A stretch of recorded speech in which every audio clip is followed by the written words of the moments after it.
दोस्तों स्वागत करता हूं आपका अपने YouTube चैनल पर। आज के इस वीडियो में हम देखेंगे आपका प्रीवियस ईयर का पेपर है, जो कि 2018 में जो फॉर्म भरा गया था उसका पेपर आपका 2019 में हुआ था और 19 को ये आपका 27 जनवरी 2019 को हुआ था और ये सेकंड शिफ्ट का पेपर है। ठीक है, कब का है?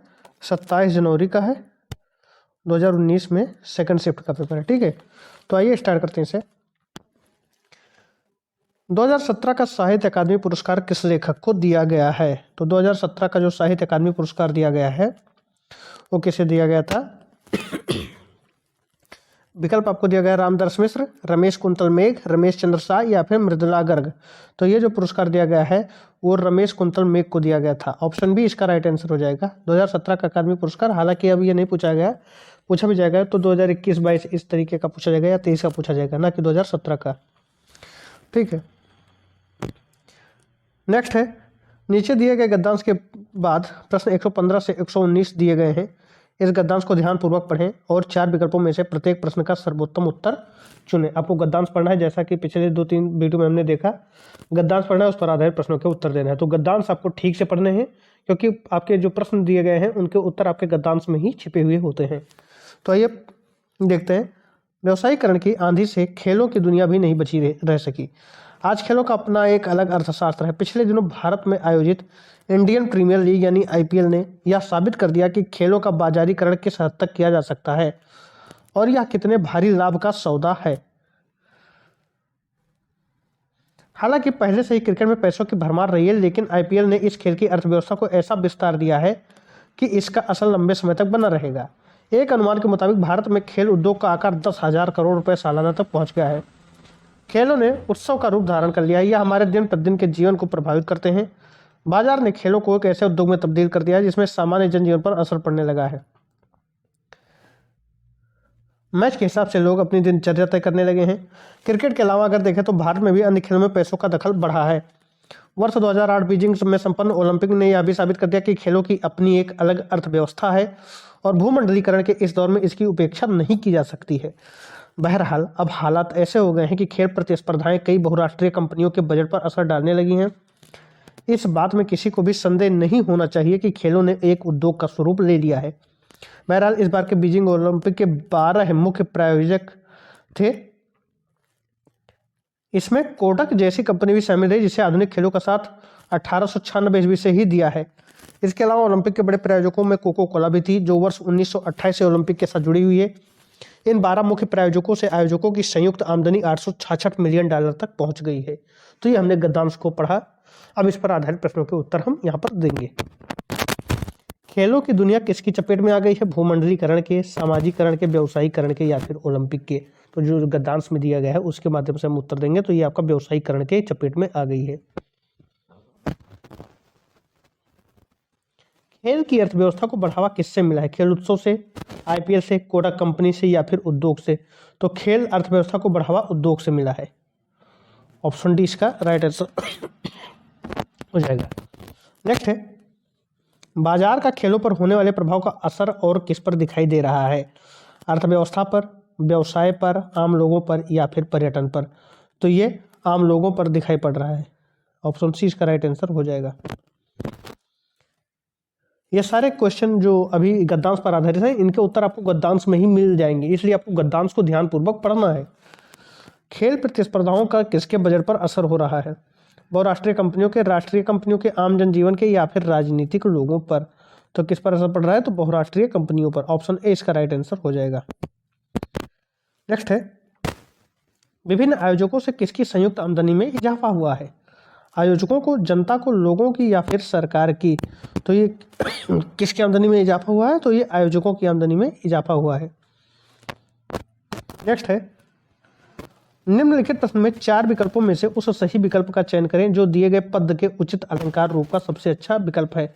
पद का एक खंड आपको दिया गया है, आपको बताना है उसमें कौन सा अलंकार है। तरन तनुजा तट तमाल तरवर बहुछाए, तो इसमें आपको बताना है अनुप्रास अलंकार होगा, यमक होगा, श्लेष होगा या फिर उपमा अलंकार होगा।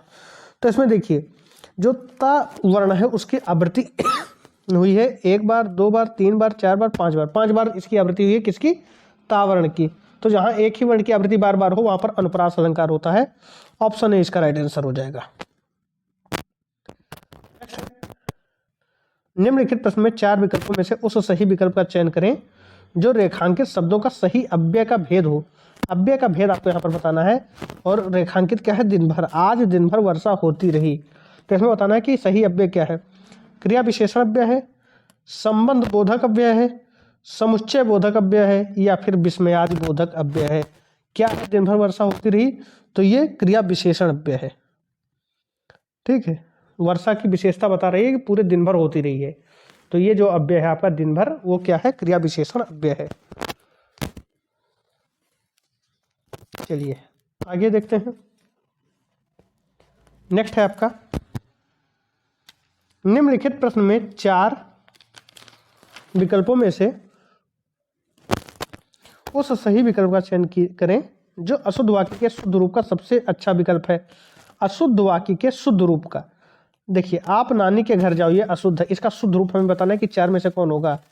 क्या ये होगा? आप नानी के घर जाइए, आप नानी घर जाओ, आपने नानी के घर जाना, या आप नानी के घर जाओ। क्या इसमें सही सही होगा? तो इसमें होगा आप नानी के घर जाइए। ऑप्शन ए इसका राइट आंसर हो जाएगा।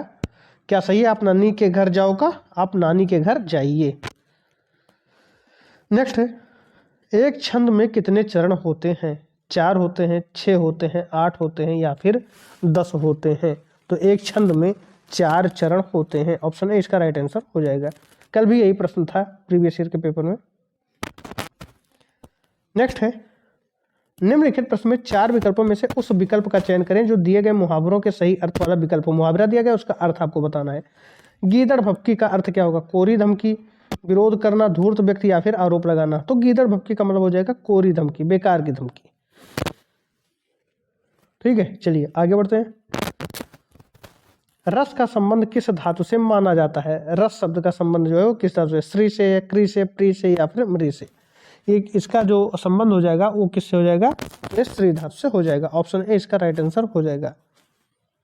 तो इसका मतलब क्या होता है? इसका मतलब होता है जो बहता है। श्री का मतलब होता है जो बहता है, या जो भाव रूप में हृदय में बहता हो, उसी को क्या कहते हैं? रस कहते हैं। तो बहता है, स्त्री का अर्थ क्या आता है? बहता है। नेक्स्ट है, निम्नलिखित प्रश्न में 4 विकल्पों में से हम उस सही विकल्प का चयन करें जो निर्देशानुसार वाक्य परिवर्तन वाला सही विकल्प है। हाथी ने केला खाया, इसको हमें बदलना है कर्मवाच्य में। अब कौन सा वाक्य सही है? हाथी केला खाता है, हाथी केला खा लिया, हाथी द्वारा केला खाया गया, या हाथी केला खाया। तो हाथी द्वारा केला खाया गया क्या हो जाएगा? कर्मवाची हो जाएगा। ठीक है, चलिए आगे बढ़ते हैं। इनमें से किस चिन्ह का अर्थ है आधा रुकना? आपको बताना है कि आधा रुकना जो है उसको हम किस चिन्ह के माध्यम से दर्शा सकते हैं। तो अर्धविराम के माध्यम से आधा रुकना होगा, यानी जहां रुकते हैं हम अर्धविराम कहते हैं। तो अर्धविराम का चिन्ह आपका क्या हो जाएगा? अर्धविराम का चिन्ह आपका ये होता है, ऑप्शन बी।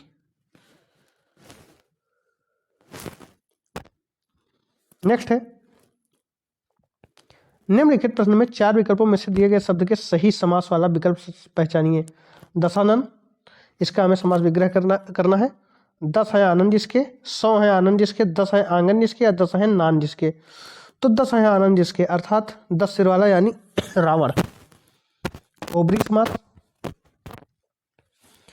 निम्नलिखित प्रश्न में 4 विकल्प दिए गए हैं, उनमें से उस विकल्प का चयन करें जो शब्द वाक्य का सबसे अच्छा एक शब्द विकल्प है, जो किसी भी स्थिति में टाला जा सके। ठीक है, कहने का मतलब ये है, इतना बड़ा लिखे हैं और है क्या क्वेश्चन कि जो किसी भी स्थिति में टाला जा सके उसका आपको एक शब्द में लिखना है। तो असंभव हो जाएगा, संभव हो जाएगा, अनिवार्य हो जाएगा, या आजीवन हो जाएगा। तो इसका आंसर है आपका, अगर यहाँ पर जैसे टाला जा सके लिखे हैं तो यहाँ पर तो कुछ नहीं है, लेकिन अगर टाला ना जा सके अगर होता है यहाँ पर बाई मिस्टेक, अगर ना नहीं लिखा है, तो जो किसी भी स्थिति में टाला ना जा सके उसका विकल्प आपका अनिवार्य हो जाएगा। ठीक है, तो जो किसी भी स्थिति में टाला ना जा सके, क्वेश्चन ये होना चाहिए था, तो उसका अनिवार्य हो जाएगा आपका। नेक्स्ट है,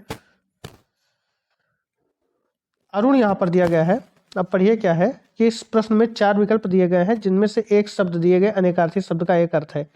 तो अरुण का हमें अर्थ बताना है। सूर्य होगा, आकाश होगा, सोना होगा, या फिर गोद होगा। तो अरुण का अर्थ होगा आपका सूर्य।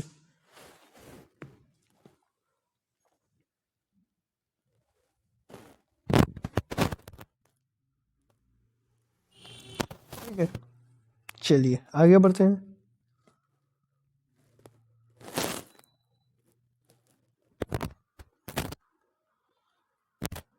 निम्नलिखित प्रश्न में चार विकल्पों में से अधिकरण कारक की विभक्ति को पहचानिए। अधिकरण कारक की हमें यहाँ पर विभक्ति बताना है। रा रे होगा, से के होगा, हे अरे होगा या मे पर होगा। तो अधिकरण कारक की जो विभक्ति है वो आपका क्या है, मे पर। ऑप्शन डी इसका राइट आंसर हो जाएगा।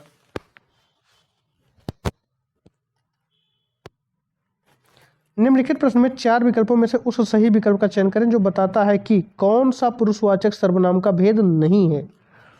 अन्य पुरुष, मध्यम पुरुष, अति उत्तम पुरुष या फिर उत्तम पुरुष। क्या है कि कौन सा पुरुषवाचक सर्वनाम का भेद नहीं है।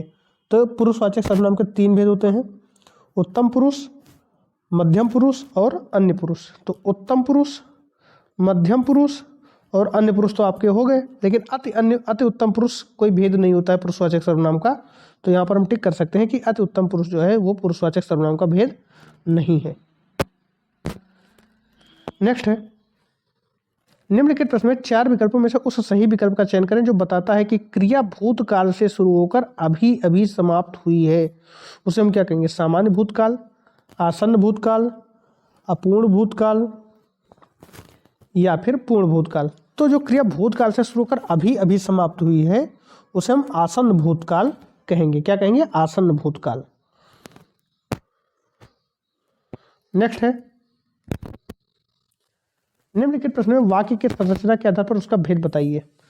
अनु ने देखकर निबंध लिखा, इसका हमें भेद बताना है। कृदंत क्रिया होगा, पूर्वकालिक क्रिया होगा, नाम धातु होगा या फिर संयुक्त क्रिया होगा।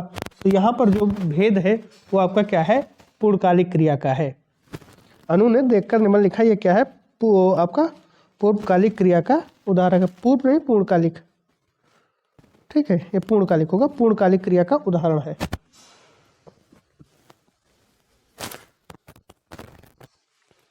नेक्स्ट है, निम्नलिखित प्रश्न में चार विकल्प दिए गए हैं जिनमें से उस विकल्प का चयन करें जो दिए गए शब्द का सही स्त्रीलिंग शब्द है। प्रबंधकर्ता का हमें स्त्रीलिंग बताना है। क्या होगा, प्रबंधकार्ती होगा, प्रबंधकीन होगा या प्रबंधकर्ती होगा या प्रबंधकर्त्री होगा। तो इसका जो राइट आंसर हो जाएगा वो क्या हो जाएगा, प्रबंधकर्ती। ऑप्शन सी इसका राइट आंसर हो जाएगा। नेक्स्ट क्वेश्चन है आपका, नीचे दिए गए शब्द का सही बहुवचन रूप वाला विकल्प पहचानिए। नेता का बहुवचन बताना, नेते होगा, नेतो होगा, नेताओं होगा या फिर नेता होगा। तो नेता का जो बहुवचन होगा वो आपका नेता ही होगा। कुछ शब्द ऐसे होते हैं जिनका एक वचन और बहुवचन समान ही होते हैं, जैसे दादा, नेता, पिता, हाथी, फूल, अध्यापक, कमल आदि। ठीक है। नेक्स्ट है, नीचे दिए गए शब्द का सही बहुवचन रूप वाला विकल्प पहचानिए। ऋतु का बहुवचन क्या होगा, ऋतुएं होगा, ऋतुओं होगा, ऋतुओं होगा या ऋतुएं होगा। तो आपका ऋतुएं होगा। ठीक है, ऑप्शन ए इसका राइट आंसर हो जाएगा। ऋतुएं क्या हो जाएगा, आपका बहुवचन हो जाएगा किसका, ऋतु का।